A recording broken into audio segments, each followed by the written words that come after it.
I'm your host, Perry Kincaid, representing the KEI Network. The topic today is about pitching, which is bringing entrepreneurs out into the open and giving them a chance to share with us. I'll say hello back. So without further ado, the topic today will be reviewing the experience of several who've been organizing pitches over time. I've asked Mark Benning to serve as a moderator and 3 panelists who he'll introduce and give them an opportunity to speak. I encourage you all to use the chat function on Zoom if you want to pose questions specifically to anyone or to everyone. And I don't ask you to mute, but it would be good for you to mute if there's any background barking or wives that want you to answer the telephone, or husbands. But other than that, these are meant to be somewhat informal. Forming, norming, storming, performing is sort of our modus operandi, and we don't mind difficult, provocative questions or viewpoints. So without further ado, Mark, you want to begin and start our session off? It's all great. Thanks, Perry. First off, I just want to thank you for hosting us, and appreciate the opportunity to talk to some interesting pitch moderators or hosters here. I'm Mark Benning. I'm the one of the general partners of the Sprout Fund. We've raised a small fund to invest in Alberta and Western Canadian startup companies. And typically we'll look at pre-seed and seed stage companies for those investments. And I also was the host and creator of the Pitch Fest event, which was held a couple years ago in Edmonton for tech companies. So without further ado, I'd like to introduce Michael Overduin. And Michael, I'll let you sort of introduce yourself and tell us a little bit about your background. Just to begin, I want to first acknowledge Deborah James and the Office of the Vice President, Research and Innovation, because they've been terrific supporters. And Deborah, just invite you, if you want to set the context of what's happening at the university, and then I can go into some specifics, or should I kick off first? Thank you, Michael. I told Deborah that she'd be recognized, and you've done that work for me. So thank you. Welcome, Deborah. Thank you. Put me on the spot, Michael. Maybe I'll just say a couple of words and we can talk about any of it at any stage later. The University of Alberta is really placing enhanced emphasis on innovation, entrepreneurship, and commercialization. And hence my role in the university as an AVP of innovation and commercialization. So that's new, about 1.5 years ago, although I've been at the university for longer than I'm going to disclose. And so there's a lot of effort on that front, and looking at how to better coordinate our assets, how to create more assets, how to really increase that culture of innovation and entrepreneurship at the university. We've moved technology transfer functions back into the university. They used to reside with Tech Edmonton. And that's allowed us to, well, number one, we had to contract the team like everything else at the university. There's some serious restructuring and contraction going on there. But we did streamline some processes. We're embedding those people more so within the faculties. There's a bit of an education gap, I think, at the university generally about particularly commercialization. And so we're working hard to enhance that bit. Things around entrepreneurship too, creating an undergraduate program in entrepreneurship. And Michael and others know of a program that we did recently create too, that's an accelerator program that does some pitching events, as you know. And it's called Innovation Masterminds Edmonton IMYEG. And maybe we'll talk more about that as the conversation goes on. I'm going to stop there, Michael, already, and just chime in as things progress. And thank you for that opportunity. Well, thank you, Deborah. It's been great to have the support of the university. I thought I would just give you a bit of background, and I'd love to take questions. Innovation is a wonderful place to be, but it's also brutally hard. I was in the UK 6 years ago. I moved here. And in the UK, we had a lot of fun developing polymers for nanoparticles. I worked with a tech transfer office at a university and was trying to patent and work with a small company. But at the end of the day, it didn't pan out. The head of the tech transfer office was caught embezzling TTF money. went to prison. It was a nightmare. So I've been at the bad end of the spectrum, and I thought, well, we got to get this working. So I set up Science Capital. We ran 20 events, had about 50 people come present business plans. I worked with the private sector and public sector, had a lot of fun, but changing culture is difficult. And so at the end of the day, I said, let's go to Alberta, let's do it right. So I set up Discovery Lab. I asked about 50 PIs, what's happening? What do we need to do better? They said, IP is difficult. How do I protect with no money? And how do I get money? And so I said, well, let's figure it out. Let's gather people with money and with great ideas and business acumen. And so we've run now 22 events. We've had about 235 people pitch, great teams. Deborah and I were on a committee, and we said about 3 years ago, let's have one company present and succeed and have one fail safely, but early, because you want to fail early rather than have to struggle for years and go nowhere. And in the end, what we've done is had 235 plus teams present, and about half of them don't make it, but that's fine. They come back stronger, they come up with a new plan, and it's been terrific. Academics basically want to do the right thing. They want to improve the world, and they need some support because getting out in the street is not easy. It's a messy place. And so having the right support is the critical thing. So we try and line up business mentors, angels, VCs. We've been able to assemble a panel with about $3 billion of funding that they want to invest. And all I got to do is call up more investors and they'll come online. So the money isn't the hard part. The most valuable thing is the ideas in people's heads, including the people here, and finding a way to unlock that value by building a team that can really carry it through the market. And so we try and really optimize that experience so we can really build trust and relationship between people with brilliant ideas that they want to bring to market and those people with the skills and market knowledge, industry connections to get there. And it's been a lot of fun. We have one event every quarter. It doesn't cost a penny. You can tell your story. All you got to do is give me a 2-page business plan. If it looks good, you get the slot. And the advisors give their time because they also care about the community. People care about Alberta.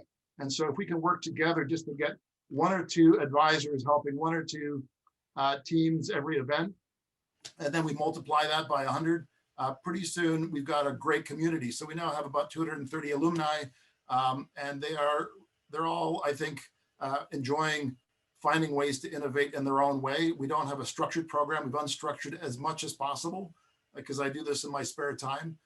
So we keep it really simple. You just tell your story, you get some feedback, you follow up your leads, and then you come back when you've made some progress, you tell your story again, and every iteration, hopefully you get stronger and you bring some more friends on your team. And before you know it, you've got a success. Some of our companies have gone on to raise millions of dollars, and it's just been a great success. We don't try and own that success. We're just pleased when they do well. So we want to keep on growing. And next year we have plans to continue to grow. We're looking for some funding, some sponsors, so that we can pay the people who do the work. But in the meantime, we're doing quarterly events and just having a great time doing it. So thank you. I'd be happy to take any questions. We have such great talent here on this call. And I'd really like to learn from your experiences, find out ways that we could work with you and the people that you work with. Great. Well, thank you, Michael. I appreciate that overview. Our next person I'd like to introduce is Rus Matichuk. Russ, could you give us a little bit about your background as well as the pitch event that you've hosted in the past? Sure. It's quite a few years ago that we launched something called Venture Pride. Some of you might know about it. I'll talk about it in just a second in the genesis of that. But my name is Rus Matichuk. Been involved in a number of industry associations over the years, had senior roles in either launching and growing them, as well as a number of companies. I've raised a lot of capital for companies that I've been involved in and have progressed and became an investor, invested in some companies and worked also in some companies in senior leadership roles of some magnitude. So I've had a broad spectrum of experience and look forward to sharing a little bit of that. And also, as Michael mentioned, learning from some of the people at the table here today. In terms of the pitching side, we launched Venture Prize quite a while back when angel investing and other initiatives were quite meager, and designed a program that had a few attributes to it, had some mentors, had some education, and had some and had some specific investors that were key to the process of ultimately judging and screening deals. So it was a multifaceted program, and that some of you might be familiar with it. It continued on for quite a while, expanded, and has recently been kind of wound down to some degree as a result of some changing things at Economic Edmonton Development Corporation, but also also in the industry. There's more and more of these type of activities that have been spawned and are doing some great things. Zach, we've worked with recently, and another hat that I wear, I was the chairman and one of the founders of ACTI, Alberta Clean Technology Industry Alliance, and some of the good work that Zach was doing, we piggybacked off of and brought into and worked with on the clean tech space. And some of you, ACTI is now, just for a reference point, is now merged with another organization called Foresight, which is a larger group that, and we're extending our reach out a little bit and hope to offer more exciting things on the venture front in that regard. So that's a little bit about me and the venture side, and I can get into some details on each of those attributes as we go forward here. Hey, Matt, I'm reaching out to Zach just to see where he may well be. We can begin the Q&A and a general discussion between presenters, et cetera. And when Zach arrives, should he arrive, we'll open up the forum to Zach. So proceed. Okay, thanks, Perry. And thanks, Russ. Appreciate that overview and introduction. I'd like to ask you two guys sort of a basic question. What do you think it takes to make a successful pitch? So these are founders that are coming in, they're presenting their company, their idea. What is it? What's the key thing that makes a successful pitch? Michael, let's start with you. Sure, it's a good question. And we have a very unstructured approach. We want to see people as they are, so we don't actually coach them. We just say, tell your story. You got 15 minutes and tell us what you want to do, how you want to get there, and what you need, basically. And so in the end of the day, people invest in people. And often people have a couple great ideas, and they can only work on one or two of them at a time. We want to know your best idea and find out really how we can help navigate the system. And so what we try and do is not have people do a sales pitch. We want to hear about your struggle. We want to hear about your pain, and we want to hear about where you want to go. And we want to figure out how we can help you. And so most of our teams are pretty early stage. We have a mix of people who present. Yesterday, there was a PhD student who gave a great pitch. He's on our website at discovery.ca. Some of them are CEOs leading companies that are looking to hire lots of people and looking for a couple $1 million. So it's a real mix. So I think everybody's looking for something different. Every company's different. Every team is different. What we want is authenticity. We want to hear your story, and it's got to be, there should be a convincing ask, something that we can actually hold on to. Like, do you want money? Do you want space? Are you looking for a person? So you should have clarity in your own mind about what it is you need, and then we can usually help you find it. So it's not always the money. At the end of the day, people need to find market traction. And so if you have some way to demonstrate that you have market traction, that's always a big plus. Usually scientists are looking to develop technology, but aren't as savvy about what the market needs. And so having some kind of a affinity or connection to the market, to the people, a clear idea of who that perfect customer is really helps, so they can describe how they can then reach that customer. Excellent. Thanks, Michael. I like that the authenticity is really important. You know, and it's good to hear that it's not just money they're pitching for, but a range of different needs that they might have. How about you, Russ? What do you see in sort of the importance of what it takes to make a successful pitch?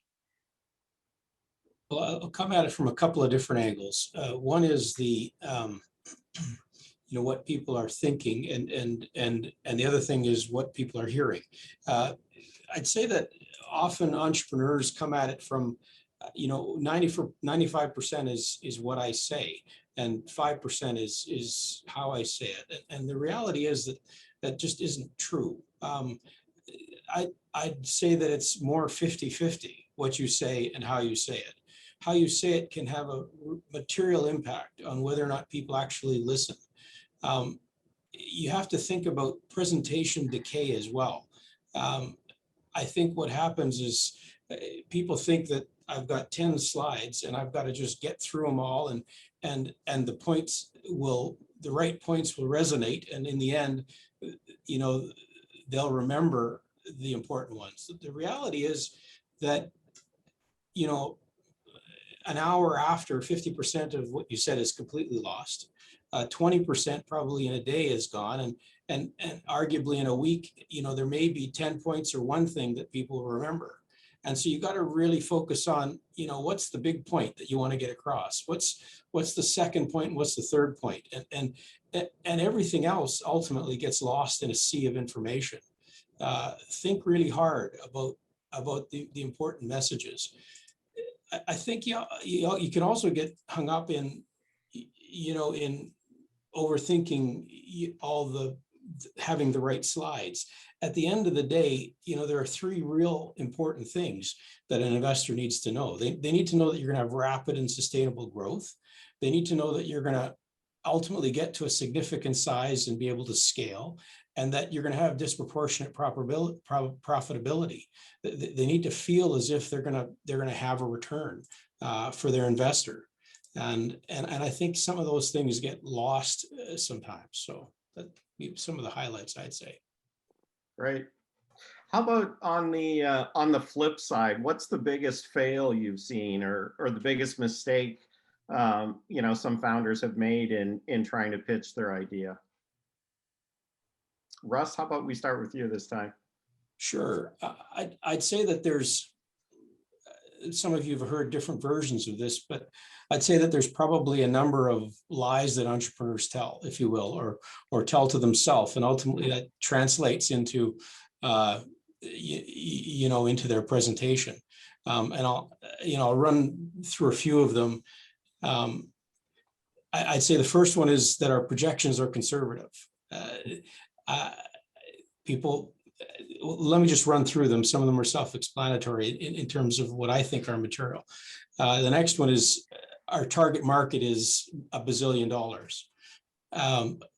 That we have a world-class team. That our average sales cycle is 90 days. We have no direct competition. No one else can do what we do. All we need is 2% of the market. We'll be in cash flow positive in 12 months. Our contract with Walmart will be signed next week. I'd be happy to turn over the reins to a new CEO. I'd say those are really common problems that often creep up inside of presentations. Great, I love those. I want that list to be able to share with entrepreneurs. How about you, Michael? What have you seen? Yeah, those are great lines. And I would say most entrepreneurs are very ambitious and want to change the world, but you need to be self-critical. Like if you have a team that's trying to change the world, but can't see their faults before the competition does, they're screwed. And so all those little bits of your plan, you have to have thought them through. And I think if you've got a good team, you can do that. If you're an individual, it's going to be tough, but you've got to be willing to reach out to people with different perspectives. And I think that teamwork ethic is really critical. So we try and celebrate teams. Usually there's a leader, but unless they're really responsive to a diversity of talent and viewpoints, it's not going to go anywhere. If they have that, those issues that have just been raised, I think will usually be picked out in good time. So we really look for that teamwork. There are all sorts of reasons to fail. This is a convoluted journey, and often in biotech or energy, you're looking at a 10-year horizon. And so, your patent is your first step maybe, but you're gonna have to live with this team for a long time. So finding teams that really have trust is and the right diversity of skill sets is critical. So once they have that, they'll probably see that there are a bunch of holes in their team. And I think you want to find out that they understand that they don't have everything they need yet. So probing them to be honest. You got to be humble in this business, and grow straight. People can get tied up in knots by trying to think they're going to rule the world and dominate $1 billion market overnight. It takes a lot of time. And at the other end of the day, you want to have happy customers. And so not knowing your customer's pain is a real problem. You've got to understand what people are trying to deal with and what they're willing to pay money to solve with your widget or whatever it is you built. So talk to your market, make sure people have a real need and not just pushing technology. Great. Well, thank you, Michael. So we've got an audience question. Actually, it's for Deborah. Deborah James. The question is, could you clarify what is to replace Tech Edmonton? So this is a question from Randall. Okay, great question. Not to put you on the spot, but yeah, I am no kidding. so. all good, all good. So yes, the partners that essentially host Tech Edmonton, so that's the University of Alberta, and now, interestingly, Explore Edmonton. Just with the transition and the environment, we over this last couple of years, in fact, there was a decision to make that we would wind down Tech Edmonton, for those that don't know already. And some of the assets, some of the programming will be taken over by other service entities. And without committing Innovate Edmonton, I'm assuming that they will be one of them. And we're in discussions with that, of course. So some of the eRIN programs, for example, that Tech Edmonton hosts, the PSI eRIN program, as well as the coach program. Yep. And so some of those things are transferring to other entities. As I mentioned, we're going to be leveraging, I think, Discovery Lab a little bit more than the university has. And although Michael's been very connected with the university. And as I mentioned, we've created another program that's about accelerating those very early stage academic endeavors that have their own set of problems, as you know. And so it's quite specifically designed for that. And I think there's just a number of things that have bubbled up in the ecosystem. And right now, most of you would know that there's quite a large RFP just submitted released from Alberta Innovates, looking for other accelerator programs to come into the jurisdiction. And if you haven't seen that already, check it out. There's 3 different streams being addressed there. One, that pre-accelerator stream, and then 2 other later growth type accelerators. And there's, I think, intent to have probably at least one big global accelerator program come to Alberta. And so that's emerging, but it's not too far out because they're moving fast on it. So I think it's just, a number of things have evolved. The university's got their own ideas about where to take innovation, commercialization, entrepreneurship. The city, as we talked about, has evolved substantially since the days when Tech was that partnership. So it's just, I think, a reflection of the environment. Tech has done great things. They were established 15 years ago, if you can imagine. Mm-hmm. And lots of great stories and successes and companies, but it just seems a time for a change. Great. Well, thank you, Deborah. And I think that Alberta Innovates RFP, that's a $25 million funding commitment to those 3 accelerators over, is it a 3-year period or something like that? 3-year period and possibility of a 2-year renewal. And then hopefully sustainability beyond that. Right. No, that'll be interesting for Edmonton. I think we need more accelerators and incubators to help sort of these new startups along. So, Michael, I'd like to ask you a question. From what you've seen holding your pitch event, what would you recommend that some of these founders do differently when they're presenting their story, their idea to the audience? Sure. I mean, I think they generally should run a couple of practice runs with their best friend just to make sure they got a good story. I think often they're running so fast that they just haven't done their practice run and got their story quite straight. I think you should have your team work through your story with you and make sure that you have a clear ask. We get them pretty raw, so that's all right. But some of them come in very, very polished as well and have a very clear ask, and I've done it 5 times. Some people come back. So basically what we're doing now is that you can do you'll be able to do like a 10-minute session where you do your elevator pitch, get 5 minutes feedback in that 10-minute slot. And then that'll give you kind of a run through, a dry run. It's a bit of going through the fire. So the reality is we want to have a safe place for people to learn. And then people will get a 20-minute pitch once they've got their story a little bit straighter. They presented already once or twice. And so we'll have kind of a gradation, but they should also get their numbers straight. Like if you haven't got a clear idea about how you're going to make money and help benefit your investors or your stakeholders, it's going to be a tough sell to get people to really interested in following up with you. And I think be willing to listen to criticism. I think if people can't take criticism, often some of our teams score straight A's and some of them get B's and a few get C's. We do rank them on the spot. We do an instant poll as well as the Q&A. So being able to get that critical feedback and learn from it, because that's you're getting close to real world experiences now where people will grade you basically on how much they like what you're trying to sell or what you're trying to build. And so being able to get that critical feedback and use it to come stronger the next time. Keep on building your strengths and identify your weaknesses early. Excellent.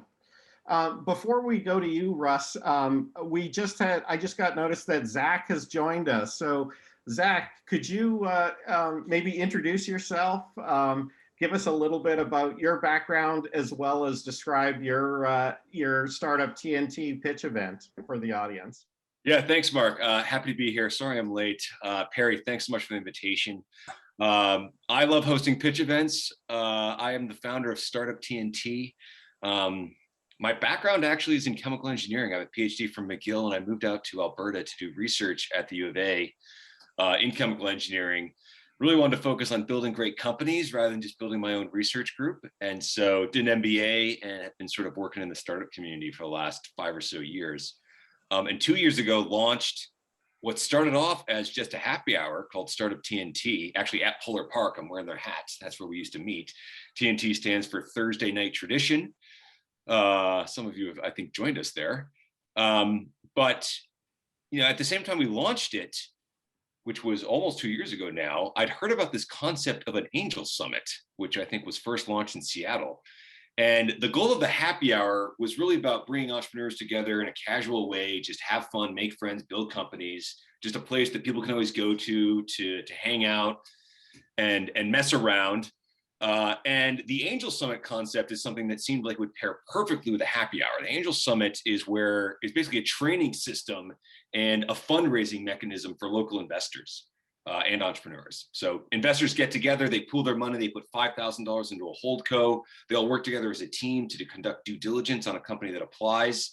And then they select one company for investment live at a summit that we run. And so pitching is a big part of it. We actually run fun pitch nights that are just like community pitch nights, kind of informational pitch nights on a regular basis. Just did one last night. And then we incorporate big pitch nights as part of that investment summit process, where one of the companies that's pitching is actually going to raise money from the investment team. And then the biggest pitch night we ever did was this massive Great Alberta Pitch Marathon with 105 companies in a 9-hour marathon over one day last July. There's an introduction. Excellent. Thanks, Zach. Russ, let me turn to you and just ask you, what do you recommend that entrepreneurs or founders do differently when they're pitching? Yeah, I was going to say a similar thing that Michael said, or at least one of the points was on making sure the numbers add up. I'd say that's a common problem. People don't truly have a good sense of what their business model is. They have an idea or a concept, but and really a business model is different for two companies that could be very similar in terms of their core technology or offering, could have very, very different business models. What one might generate revenue and have key drivers that might be very different from the next one. Know what your business model is and know how it's going to what the multipliers are to get it to the ultimate growth position you need. Your long-term financial projections, in technology companies, it's hard to project, but you still have to.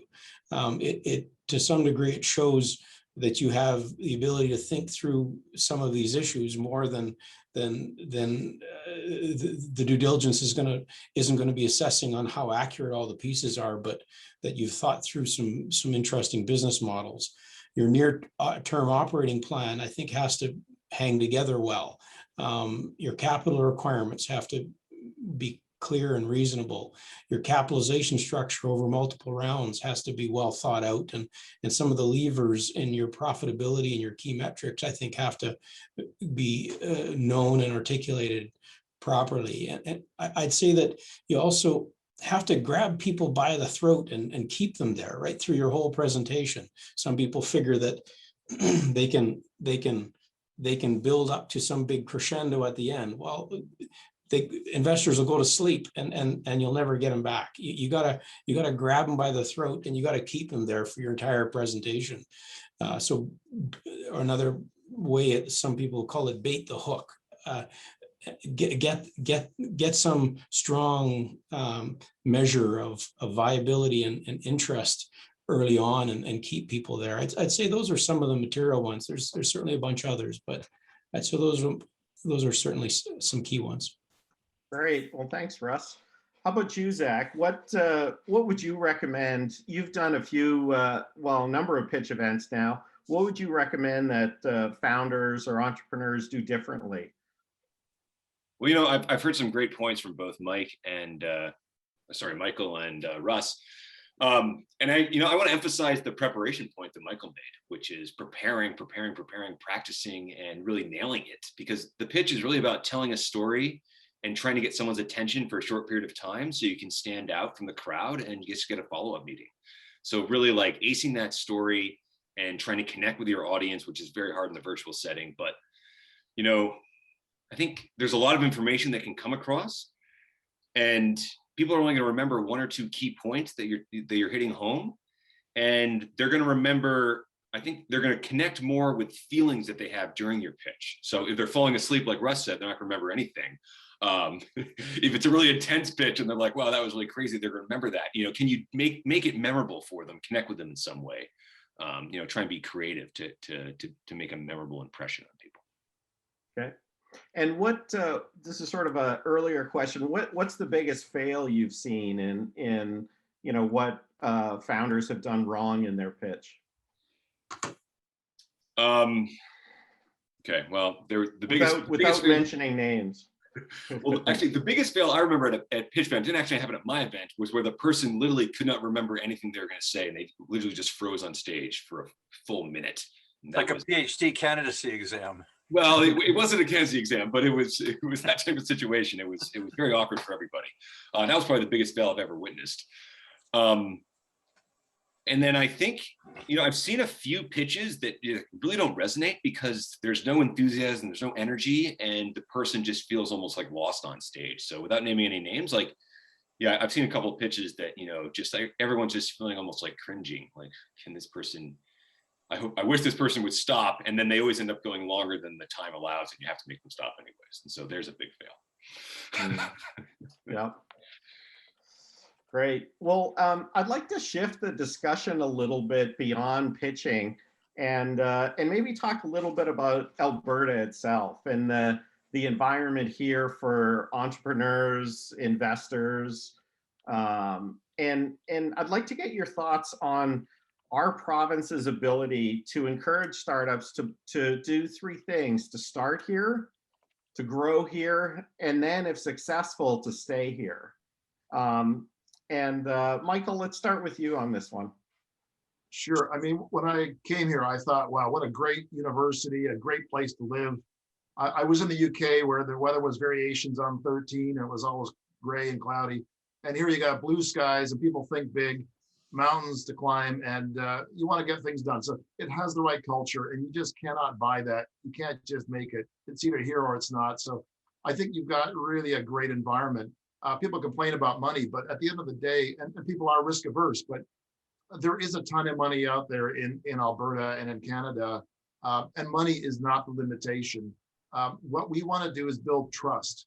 And there's this real sense in Alberta, we get things done together. And so if you can build trust between someone who has a great idea and someone who has money and someone who has connectivity and someone who has business smarts, what we need to do is build those relationships. And so that's what we're trying to do. And the government, of course, they are going to be risk averse. And some of these projects take 10 years and $1 billion. Look, it's not easy. So you got to find a way to chop that up into, go with grants as long as you can and don't give away equity. And then when you're ready to fly, get that team ready and get a consortium of funders if you need to. We're looking at nuclear fusion. That's a $1 trillion problem, but we might be able to get that done. So, and the government might be willing to fund these things. They're funding hydrogen energy. So you got to build your team, get your consortium. It might take a year or two, but you can do it if you get the right partnership. And I think that's what Alberta really has. We've got a special sense. This is a special place where we work together. We shoot high. We're practical, close to the ground. But we also climb mountains together. So I think it's a great place and it's got a great future, but don't get bogged down in the pessimism. I've seen a lot of no can do places. This is a can do place. So let's get it done. Let's do it together. Great, thanks, Michael. How about you, Zach? What do you see in the province here? Yeah, I like that philosophy that Michael has. This is a can-do place. I think Michael and I both have organizations that capture that spirit. Let's just go out and do things, And I think something that Michael hit on, which I would like to emphasize, is the importance of the interactions and the relationships that you form. And I think that for both of our two organizations, when we do, we're trying going at that in similar types of ways. Like the pitch events that we run are really like a way to showcase what's going on and gain new connections. And then we do a happy hour that follows. Discovery Lab does something similar in a different format with like a longer format, but it's about building relationships and finding people that can help you. And the more efficiently we can connect different types of people, I think that's really the key to building a thriving startup culture. Great. How about you, Russ? I'd say the province has come a long way in the last 20 years. Back when we started Ventureprise years and years ago, it's decades now, there was very limited infrastructure and resources and capability and skills and very few people that had built in businesses that you could rely on for good, meaningful advice. I'd say that there's a lot more of that now. There are programs that hit the mark, that actually make sense, that contribute in the right ways. And then there's support groups like what Michael and Zach have, that organizations that can help get people kickstarted a little bit. There's some accelerators. Some of the things that Alberta Innovates are doing are fantastic. So there's lots of programs. The government's more and more leaning towards helping and being a contributor and a resource, a meaningful one to support initiatives and the financing. So I know some of the investment groups, Mark, yours probably as well, that have been able to take advantage of some of the things that the government's putting forward to help launch meaningful funds and programs. Without those, I don't think you have the ability to scale the way you need to. And there's a lot of smart people around. And like Zach mentioned, I think one of the biggest failures or challenges are that people get holed up in their office or home or wherever and don't go out and connect and engage. The notion of collisions and finding opportunities that arise out of connecting with people, I think can't be understated.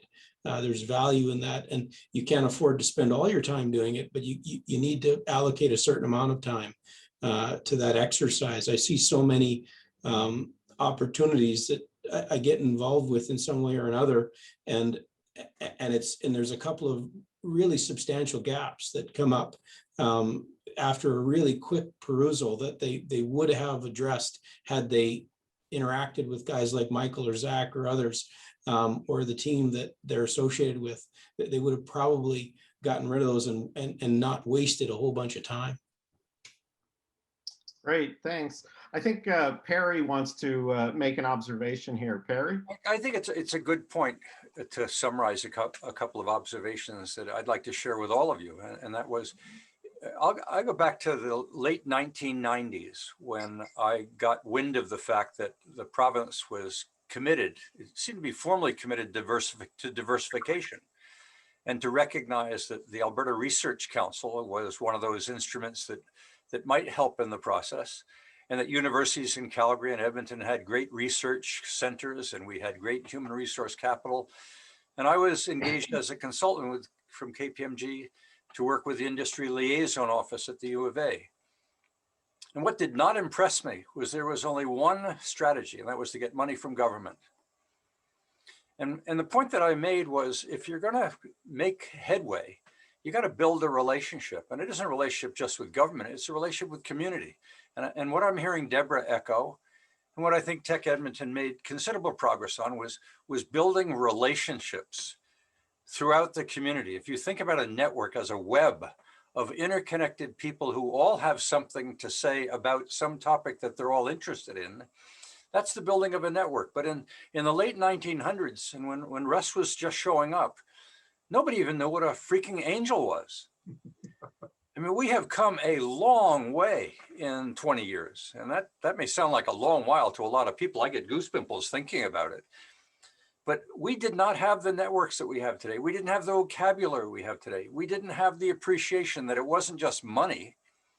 It was money, marketing, management, manpower, moxie, mergers, marriages. There were a lot of things that were going to be necessary to address the issue of the valley of death.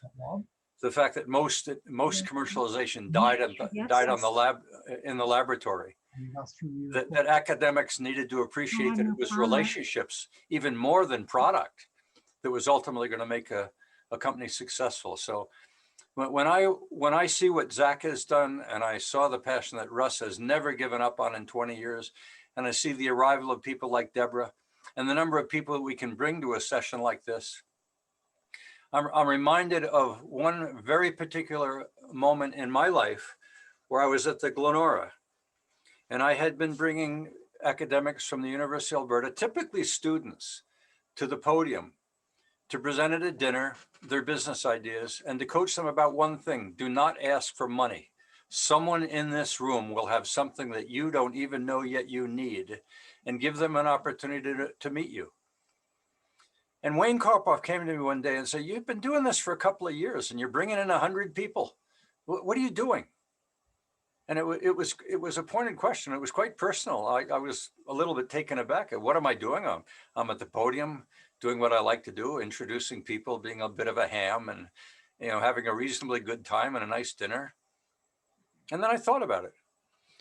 And I said, Wayne, very few people in this room even know one another. I'm building a network. And that network will be critical for them doing business together on things that they hardly know anything about: emerging technologies, the relationship with the university. We're essentially strangers to one another. And our institutions, they may say things in their vision statement, but have very little interrelationships and experience. And I said, it's the building of networks. And that's what triggered then the formation of the Alberta Council of Technologies, which over the years, went about building 20 different industry associations or networks, from fusion energy to cell therapies to electrification of transportation. I mean, the number of emerging technologies that Alberta has a chance to capitalize on, and the relevance of the universities as a brain center, how to get that out. And I said, it isn't the universities our problem, it's our community that doesn't know how to pull that stuff out. And I am incredibly excited about what I'm hearing today. I think we've got something to celebrate. I don't think we've had something to celebrate until the last couple of years. I see it happening in Calgary. I see government beginning to understand that it doesn't happen just because you introduce one freaking program.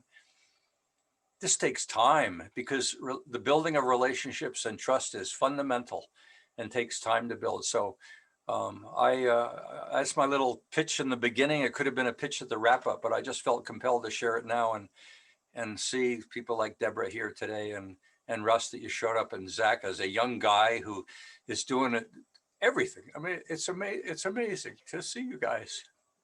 Well, thanks, Perry. I appreciate that. One of the other questions that I wanted to just follow up on is the third part of my question. So what would it take? Like, what does Alberta need to do to help these successful startups stay here, rather than move off to Silicon Valley or move off to Toronto or Vancouver? What can we do to help some of these companies stay in this province? Russ, can we start with you? Well, that's a tough question for me, because on one hand, I think we try too hard to keep them. I think they need to go where they need to go. They need to do what they need to do in order to achieve the ultimate success that's right for them and their business. And thinking too hard about keeping them is maybe the wrong question. It's what can we do to just make sure that they're successful? And in the end, if they're successful and this is a home to them and they've raised their families and have uncles and aunts and cousins here, they'll find their way back. So we don't need to fear too much about that.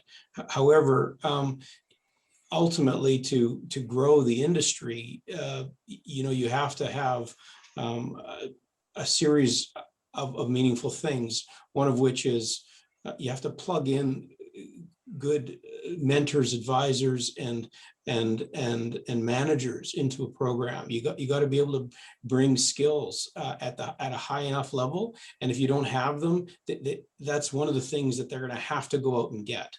You can't scale a company to $1 billion company if you can't find a good person to run your marketing team, or a good person to run your business development team, or frankly, even some of the engineering or manufacturing that's required for some of these products or devices. If you have to go to some foreign location, or even down to Boston or Silicon Valley to scale your innovation, then you just have to do that. So we do have to find a way to determine what the needs are of the companies, and then make sure we can connect those needs up with those businesses as best as we can.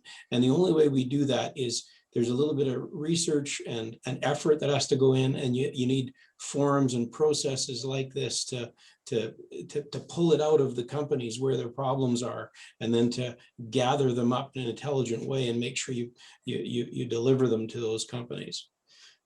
Great, thanks. How about you, Zach? What do you think of that notion?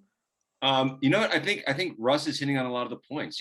We at Startup TNT, we really focus on those early stage companies just as they're developing.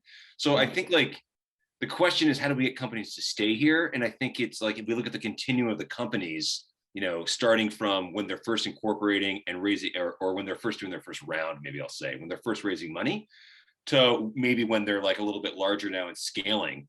How do we get them to stay here through that entire process? I think we at Startup TNT really focused on those companies when they're raising their first seed round and trying to get a broader group, a broader pool of sophisticated investors that are interested and able to completely invest in those companies, so that an Edmonton company that wants to raise money knows that they can do it here in Edmonton, and there's sophisticated people here that can do it and help them do it. That's one of the big focuses we have. But I think as they grow, Russ is hitting on a lot of the key things that they need, which is often access to talent, access to very specific sector expertise.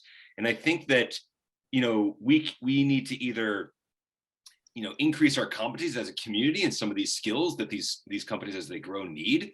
Craig Elias down in Calgary actually has a big vision about this, about, sort of training people at a young age to feed into the future technology system that we're creating. And then the other one is maybe a little bit more immediate, but giving them access to those sector-specific resources that they might not have access to here in Edmonton. So I wear another hat with the Edmonton Regional Innovation Network. And one of the programs we have, I think, is a really awesome program that actually, Mark, you might be a part of, is the coach program, where companies can basically get up to 100 hours of service with a coach, honestly, if they're choosing, and coaches can come from anywhere in the world. And a lot of them use it to access like sector-specific expertise. Like I know there's one company, Interfaith Fluidics, graduated from Techstars, has raised a few $1 million there in the coach program, and they use it to get support on figuring out their B2B marketing strategy. So all that in there. If you don't mind, I want to just follow up on one thing, or on one note that from Perry's conversation there. Yeah, sure. If you don't mind. Perry, I think, sometimes I think we forget, especially younger people like me, forget how much work someone like you have done in the ecosystem over the last 20 years and the groundwork that you've laid so that people like me can start coming in here and building new things on top of that. And I share so much of your philosophy, and I just want to give like one really simple, interesting story here. Oh, my computer's about to die. Just a couple of days ago, I had a conversation with someone that Perry introduced me to, who just sold his company, and now he wants to invest some of that money back into the ecosystem, wants to join us at Startup TNT. And I know that Perry has been a huge supporter of that company. He's got nothing but amazing things to say about the support he's from Perry in the ecosystem, and now he wants to give back. And so I just want to say, I think we're continuing the work in new ways on the ground that you've laid for us all, Perry. So thanks so much for that. Let me pick up on that. I mean, thank you for the recognition. That's not the point. The point has been the excitement that I get of seeing development occur, of seeing relationships getting built. That company that you're talking about, the reason I invested in them, and I'll tell you, it wasn't the pitch. As much as I believe that pitch is an important part of the process of growing and developing and being ready, it's just the beginning. It's not the end. And I hope those that coach people who go into pitching appreciate that what you're doing is building your first and the beginning of a relationship. It was Phil Schrag who said to me, he will not invest in a company until he gets to know the players for about 6 months. He wants to make sure they're not naive about the forming, norming, storming, performing, about running away and getting interpersonal versus addressing what the baby needs. But coming back to Zach's point, that company that sold echoed the same thing we heard from Laurie Schultz, who just sold Galvanize for $1 billion in Vancouver. And his message was, the real contributors to the building of the innovation system are those sometimes who sold off to companies in the US. But those companies in the US opened up their Canadian practice here with that same labor. In other words, they didn't take the company into the US. They capitalized on what we had here. And those employees wanted to stay here. So she said it was her employees that were going to be the next round of angels that had the experience of being part of a startup and knowing what it takes, but also having the capital that they got as a selling of their shares. That company that sold off is going to take 5% of the earnings by the shareholders and reinvest it and grow another round of innovation in Edmonton. That is great news, because some years ago, and I can think about, I won't name the company, when it sold, everybody who won moved to Arizona and bought airplanes and cars and planes and houses. That was nouveau riche. We are beyond nouveau riche now. It's not new rich taking their money for self. And it isn't the concept of giving back. It's the thrill and the fun of growing companies. That's Zach, what's driven me, is this is really more damn fun than raising kids. And don't tell my wife that. I agree with that sentiment for sure. Yeah, that's a great point. Michael, how about you on that sort of question of what Alberta could do to help companies stay here? Or maybe that's not the relevant piece of it. Well, I think three things. Firstly, I think what Perry has done again in networking is really fantastic. We've got to break down those silos and make sure people work at the interface. That's where the sparks fly and things grow. So for our events, anybody can present on any topic, any field, any stage, any level, PhD student, CEO, they all get 20 minutes or 10 minutes. So we got to keep it open. It's really important. And I think it's what we do in Alberta well. I think the second thing is infrastructure. We got a great city. I think there are probably people here who run great companies that make it a great city, whether it's roads or buildings or companies selling all sorts of things. What you're doing counts because it brings people here. The third thing is brand. Edmonton doesn't sell itself well. People think it's a cold place where hockey doesn't always, we don't always win, and we got tar sands. We got a negative reputation, and we got to fix that, because this is a beautiful city, great infrastructure, great quality of life. And so I think if there's one thing we got to do better right now with this new government, the new mayor, is sell this city. It's a beautiful story. Edmonton Global's on it, but I don't think we've cracked it. And at the end of the day, we all have to be ambassadors for what we love about Edmonton. And because half the growth is going to be companies coming here, new employees, new skill sets, new technologies. We want to grow our own, definitely, but the growth is going to come because more people want to come here as well. So let's sell this place. I love it. I've only been here 5-6 years now, but it's a great place to grow up. My family's grown up, and I do love my kids, and I try and balance it out. And you can do that here. You can have a great company and great kids at the same time. Look, I'll mention something there, Michael, which you may never have thought about. Edmonton, when I was working for KPG, had the highest productivity level in the entire country because we didn't have mountains and oceans to play with on Friday. Now, I say that in jest, but the reality is the work ethic in this region is phenomenal. People like their work, and maybe it's because they don't have a lot of distractions, but that sells. And when companies are looking for a place to locate, there's a phenomenal value in talking about the work ethic and productivity. It's still a great place to live. I mean, that's what the arts and that's what Austin sold, to make sure you had a viable community, a viable arts center, all of those things as well. And I think we've got that. But there's a very high work ethic in this region. That's important. Mark, I'll interject something else. If you want a big idea, something that, Perry's heard me talk about many times, and others probably at the table have over the years. And that's, I think it never hurts to get smarter. The smarter we can get as a community, the better off we all are. And one of the things that, I think it's in Kansas, but they launched the Kauffman Foundation. That Kauffman Foundation has been the genesis of so many angel investor networks and getting organizations spawned to help seed raising early stage capital, but also understanding better about the entrepreneurial kind of spirit and attitude. And, if a big idea is if the province was able to, get somebody that's got a lot more money than I do, that, Kate's or some guy that wants to really have a name and create equivalent of a Kauffman Foundation here that focuses on entrepreneurial activity. And I also love the fact, one of the things that Zach's program does, and I'd researched that quite a bit before actually Zach launched it, but my brother was down in Seattle, and he actually introduced the Seattle Angel Group to me, and I kind of started drafting a model, called it Rocket Launcher, and we're going to take a run at it and just never did.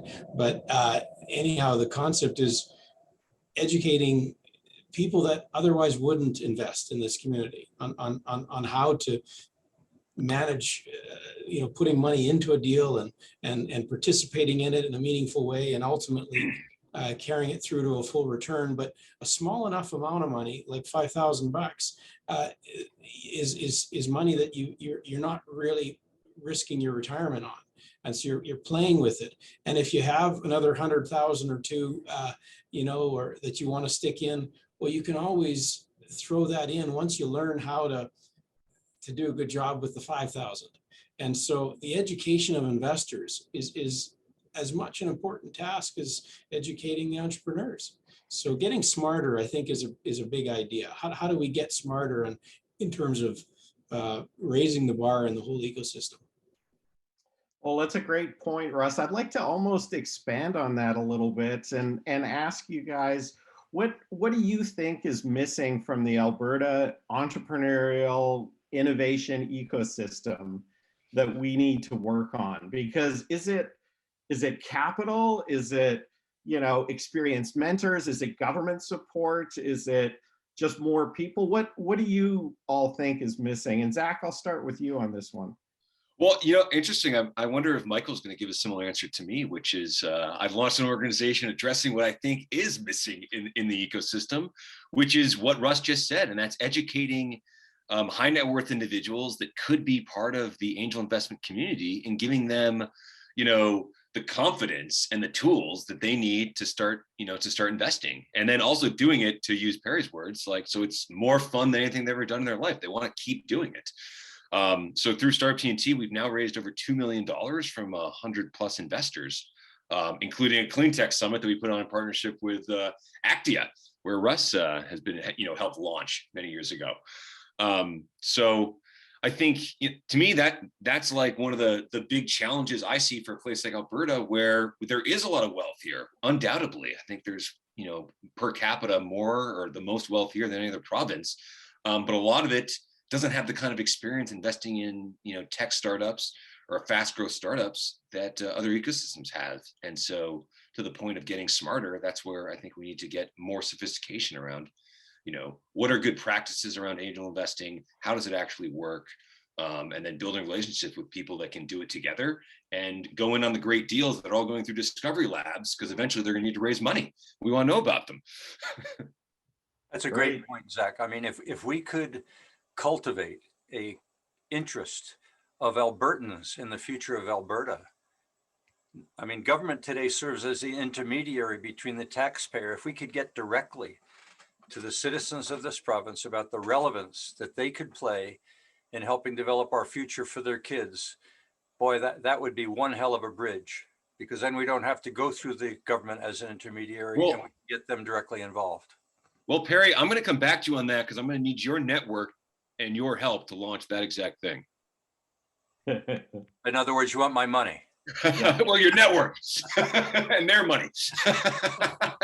No, I mean, that I'm all in. I mean, to me, that was the ultimate. We knew we needed to build constituency, because this is a democracy, and a great idea has to have a market behind it. So we needed to build constituency behind the relevance of emerging technologies and commercialization. I think that's underway, but we haven't yet woken up the individual citizens and found the way to get them to commit. And the way I think it can be done is to hit the baby boomers, who have over $1 trillion of wealth to transfer between generations, and make damn sure that government doesn't hit them with a wealth transfer tax, but sees if that money goes back into reinvesting.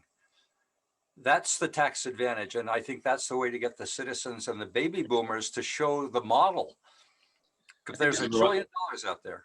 Yeah, and I think there's real opportunity for a place like Alberta, Perry, where where most people that have a decent amount of wealth, where is that wealth? A lot of it's invested internationally in the stock market, and if we can give an opportunity to redirect some of that into our own ecosystem. Look, the stock market in Canada is giving money to Toronto to invest in Toronto. Yeah. I mean, we don't have a stock market here in Edmonton, but we've got U of A, we've got all this infrastructure now present. If we can get in front of individual citizens about the investment opportunities. I mean, the company that I was just involved in selling, that has made some young people under 30 years of age millionaires. That's what excited Silicon Valley. So we've got a chance. Calgary's on a roll.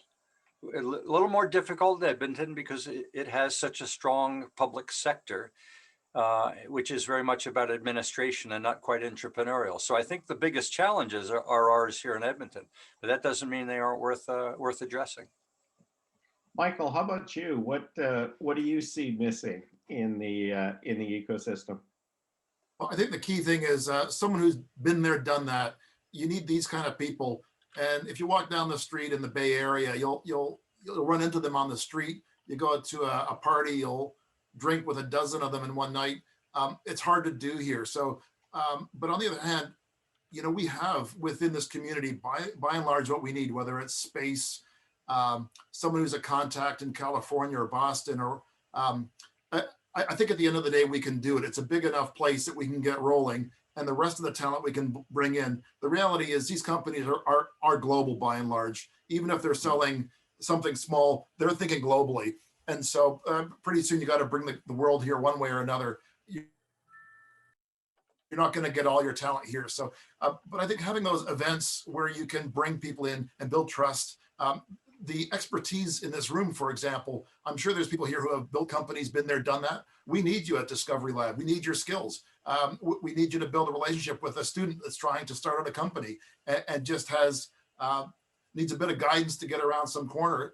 A contact that you may have may make all the difference. And so just your willingness to share a little bit, it's not money. I mean, the money is great too, but your skills are worth a lot more than the cash that you may think you want to share.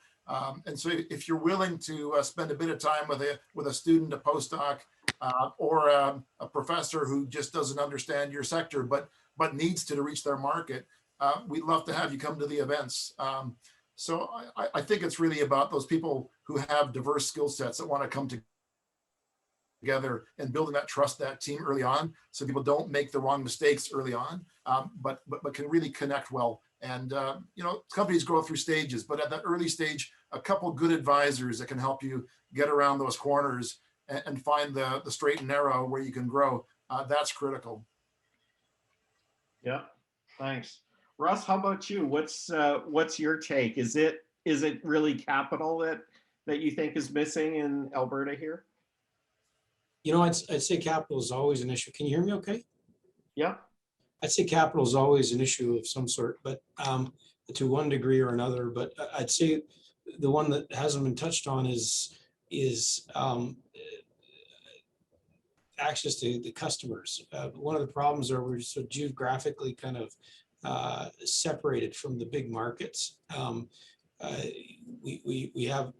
It's a big hurdle to overcome, and the world's gotten smaller over the years. So you can now access lots of. I remember when we built our first tech company and raised a bunch of money. You know, we were doing it in all four corners of the world, and in Australia and in Asia and in the US. And so we were doing lots of traveling, and it was a tough job, and our customers were all in those places too. That was a lot of work getting to them. Now, you know, in the last year, most people have met their customers and their investors by Zoom, you know, so the world kind of has gotten a little bit smaller, but it's also, again, taking out of the equation the inability to fly. But you know, so going back into 2019, it was pretty easy to get to most quadrants of the world. It wasn't that difficult.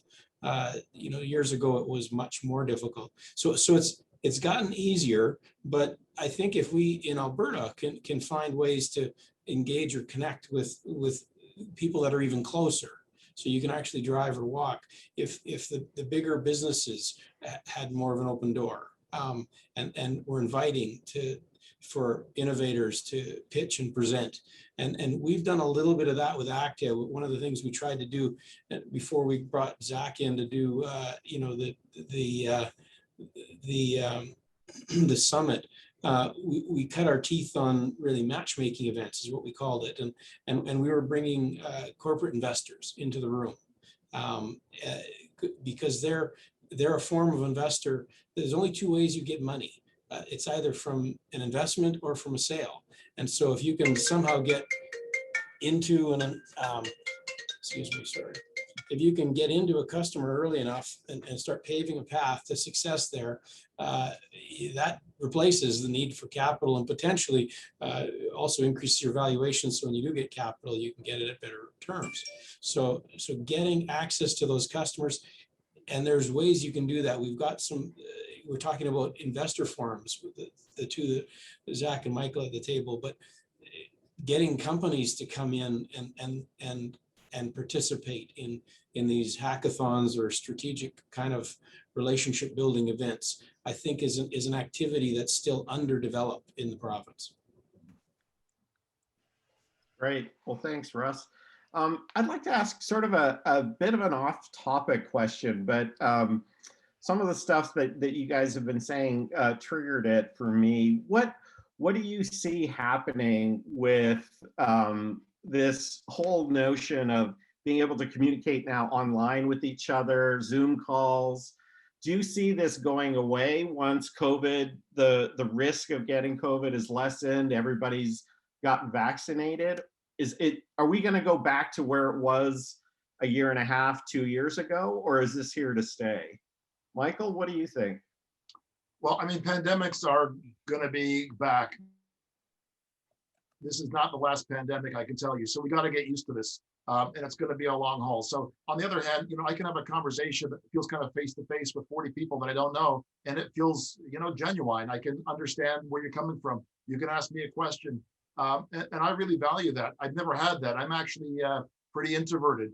This would be really painful for me at a bar, trying to connect with this many people. So I think that's a plus. On the other hand, people do want to build trust, and there's no substitute for having that physical connectivity. And so we're going to go back to having physical meetings as well. And they're great fun because you can meet people in ways that are just impossible online, and build a deeper relationship at first than you can just meeting somebody cold online.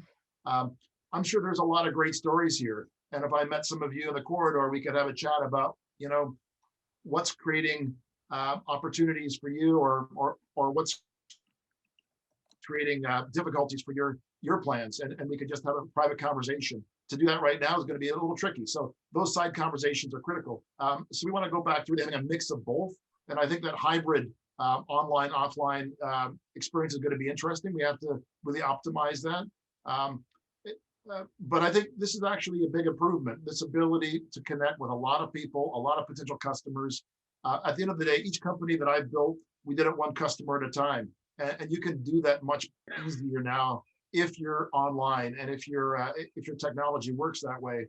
Get that feedback early, and that gives you a healthier way to grow, frankly. So I think it's basically better by most counts, even though for some people it's a bit difficult. I think this issue of empathy, can we really understand our team, our customer, and build that deep relationship? I think that's what's really, really important. And if we can continue to build tools that allow us to be empathetic with each other, that would be great. I think the world has become more empathetic as we're dealing with climate change, more complex problems that require really concerted behavioral change. So hopefully we can get there by having these sort of mass forums, while recognizing the importance of the individual action. Translated 100 times, you're starting to get to collective action that can make a difference. Multiply that by another 100, and pretty soon a city can start to be a leader in something that they weren't a leader in. So we can pivot cities now by working together in a way that was not possible 10 years ago. Great, thanks, Michael. How about you, Russ? What do you think? Are we going back to where we were 2 years ago? I'd say it never, when things like this happen, they force us out of our comfort zone and what we were doing, what we did before, and we learn about ourselves and learn about how we can do things differently and be efficient in different ways. And that learning stays with us. It doesn't go away. And I'd say there's some good things that we've learned in terms of our ability to make connections and engage in different ways. So we're not going to, I don't think, ever go back entirely. But at the same time, ultimately, an investment and or a customer is made because of a trust between two parties. If two parties look at each other or feel a sense of, confidence in each other, and that's hard to build over, across the two-dimensional plane. I think you need that interface and interaction to ultimately scale the way that that a company that's in a high growth mode needs to scale. So, and to raise the amount of capital that you ultimately need to raise. So I think when people are able to reconnect, you're going to see them reconnecting more. They're not gonna stay disconnected like we are, because they won't need to. And this is an imperfect situation that we're in, and we're making the best of it. Ultimately, we need to, when things change, people are going to want to go back and make sure they can still connect appropriately. Great. So I can contribute a little bit to this, Mark. Sure. We're going into a hybrid world for sure. It's not going back to the way we were ever again. So we probably want to get used to this. The research is telling us that Russ is right, by the way. This is an unnatural state for us to be able to be talking to screens. And looking at ourselves constantly and understanding how our face conveys emotion and or our voice conveys emotion. But the research is telling us, of course, that we do want to connect with each other, and that's so very important. We're human after all. The research is telling us that the hybrid situation will probably see smaller meetings, face-to-face meetings coming back when we're prepared to close a deal, for example, or if we're having to have one-on-one conversations and meetings. But one-to-many will probably use this type of Zoom collaborative presentation style.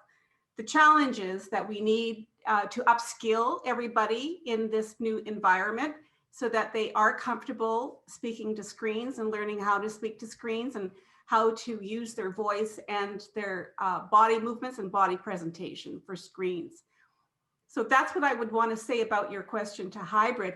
I do have something that I'd like to say about your question about keeping entrepreneurial lifeblood going here for Greater Edmonton. In my experience, we're very much a small business city. There's two divides here. We're a small business city and we're a big institutional city here. Lots of big institutions thriving in Greater Edmonton, many institutes of higher learning, that kind of thing. They're not necessarily prone to growing Edmonton because of course, their business and their clientele is global. So do they really need to invest in Greater Edmonton? Probably more on the shoulders of the small business person gathered here today. And I am thinking that, where we see, and this is a constant challenge, is that the entrepreneur will show up and say, we need sales and marketing, we need growth for our company. Yes. Do you have a pipeline of clientele? Well, not really, not yet, but we're getting there. We've got a great product. Edmonton has great minds, great scientists, great medicine, great innovative thinkers, but we do not have the product funnels yet set up properly. And the investors could come along. Russ could do that with his eyes closed. If he had, and if he knew that that company had a pipeline of acceptable clientele, customers ready to go and ready to reach. We don't have that. So if we could take this brain trust that we have here with so many smart people, entrepreneurs, small business people, medium business people, and get a SWAT team instead of looking for investors right away, get a SWAT team and help them build their funnels properly, and then bring in the investors. That's what I say. Well, thanks, Sharon. Have you heard of there's a program out of Calgary that is run by Carrie Houston, and it's a great sales and marketing program. It's called 321. Zach, help me out here. 321 Growth Academy. 321 Growth Academy. And it's a lot of startups I know have taken her course and have really learned a lot about how to build those funnels and build sales and get those customers. So there's some of that going on, but you're right. That's an area we need more work in, I think. Zach, how about you on the hybrid question? Are we going back to where we were before?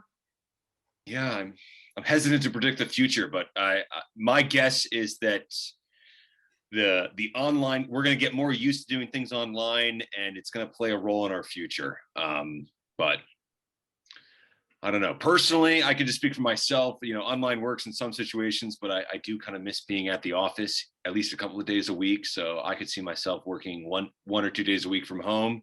I'm a little nervous that I'm going to go back to work at my office, and I'm just going to have Zoom meeting after Zoom meeting at my office, and then I'll be back home.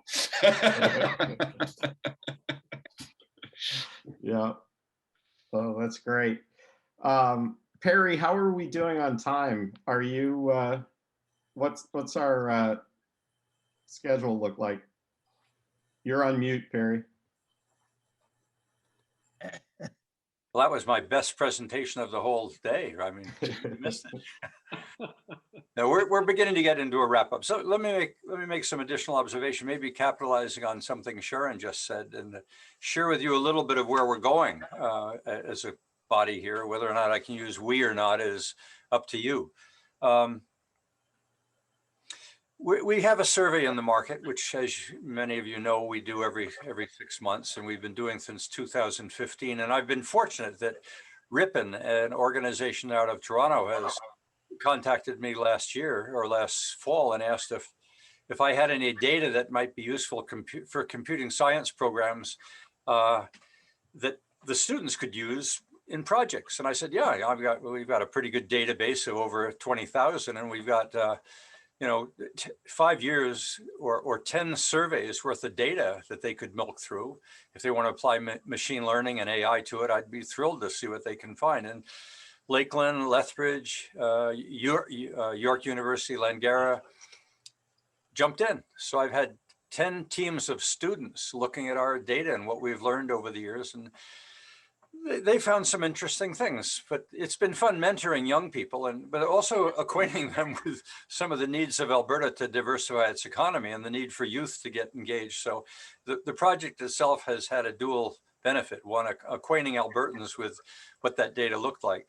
I want to dedicate the month of May to the survey results. And so I'm sharing that with many of you now. And as many of you are aware, that survey touches on the innovation ecosystem, which pitch sessions are part of. A very significant part of it, because it demonstrates, I think, that we have networks now. We are finding ways to build and to connect entrepreneurs with investors and mentors and markets. And so part of the survey does touch on the effectiveness of the innovation ecosystem, and that would be one of the dedicated webinars. It also touches on location, and that is how Northern Alberta, Central Alberta, Southern Alberta differ from urban Alberta, and how those rural regions even differ from one another. And we touched on that last week when we had the economic development representatives speak about some of the differences that exist now and after COVID, and what to expect. And the survey also touches on industries, and that is how industries differ in terms of their economic resilience in this province, and how industries actually differ from professions, and how professions actually differ from the public service sector, which is, government, health, education, environment, and NGOs in this province. So I think we've got a fairly exciting set of webinars set up for May, and Deborah and I have already introduced some discussions about someone who has recently done a report that I think is about Alberta's innovation ecosystem that may have some bearing on the future development of the innovation ecosystem in order to make it more effective. When I get into June, and I'm going to share that with you now because this is, again, further excitement. People do seem to be finding the value of webinars. Certainly makes it easy for anybody to become a producer, and that the technology seems to work reasonably well. And you bought in as the converted.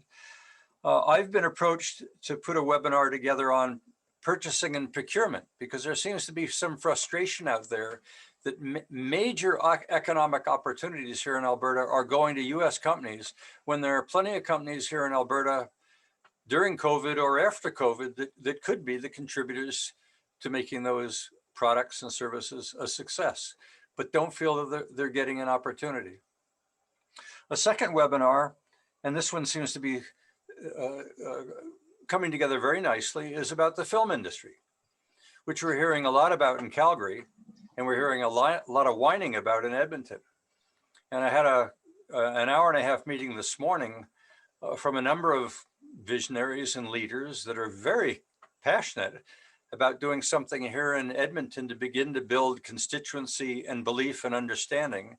And so I'm thinking that the concepts of creativity and the film industry may be a webinar for another Friday in June. And then one that we're already committed to is a group out of Toronto with linkages into California have approached me about doing a webinar around human resource management. And that gets pretty exciting, because what they're talking about is the future of human resource management, which can be done on a subscription basis, where the basic services that you need as a company can be provided on an outsourced basis through another firm. And I'm excited to hear what they have to say about one of the management processes that companies rely on. I mean, finance, of course, is another, and administration is another, but it would be fascinating to hear what's happening in the world of human resource management. Now, all of this plays into what will companies look like post-COVID? Universities are starting to flatten out, whether they like it or not. The reality is they had become quite hierarchical. And when I spoke to Rod Fraser as the president of the University of Alberta some years ago about what I would recommend after having been a strategic advisor to the Board of Governors and saved the dental faculty and the education faculty, I said to him, your decision-making is extremely slow in a world of rapid change. Maybe the new president is listening. And maybe some of the cutbacks, as painful as they are, will be contributing to increasing the university's nimbleness in making decisions and connecting with community. But maybe even more important, of recognizing the power and the value of their alumni, not just for a handout, as a handshake, but as a source of mentorship, as a source of investment, as a source of sort of giving back to what they got from their university and getting something more than a request for financing. I think we've got a huge opportunity for our university to transition itself post-COVID into becoming truly relevant, not just to research journals, but to communities' needs and to industrial needs, to the province's needs. So that's my excitement today. That's a little bit of a preview of what we may well be doing in June and May. I'm delighted to see we've had one of the biggest turnouts that we've ever had before. I participated in a tourism industry webinar yesterday, and they had about the same numbers. So the entire tourism industry, which is one industry being hurt probably the most of all in this province, has only been able to gather 50, and we gathered today a little bit over 40. So thank you all. Thank you, Mark, in particular. You were well prepared, good questions. I didn't see you take one sip of wine or vodka. So Zach, thank you. No apologies necessary. You arrived at just the right moment. Russ, you haven't changed a bit. I mean, our relationship goes back many years now, and I think we've both been patient of waiting for today to arrive. And I feel today was very, very important. At least it's gratifying to see the progress that we've made. And Michael, you amaze me. There aren't a lot of people, maybe there are more than I realize, at the university willing to reach out and build and grow and develop and be more than simply a keep on an island. You're part of our community. I'm delighted to see what you've been doing. And Deborah, thank you for being here today. So thank you all. It's 5:30. That's our promise. If anybody wants to stick around for the after party, do so, but everybody's permitted to leave or go get another glass of wine out of the fridge. So keep the Zooming going if you like for maybe another 15 minutes, Claire. Otherwise, the meeting is formally to an end in 15 seconds. Hey, Perry. Pete Thanks, Perry. Thank you, Perry. Appreciate it. Bye-bye. Thanks for inviting me in. I feel like an infiltrator. I'm from Calgary, but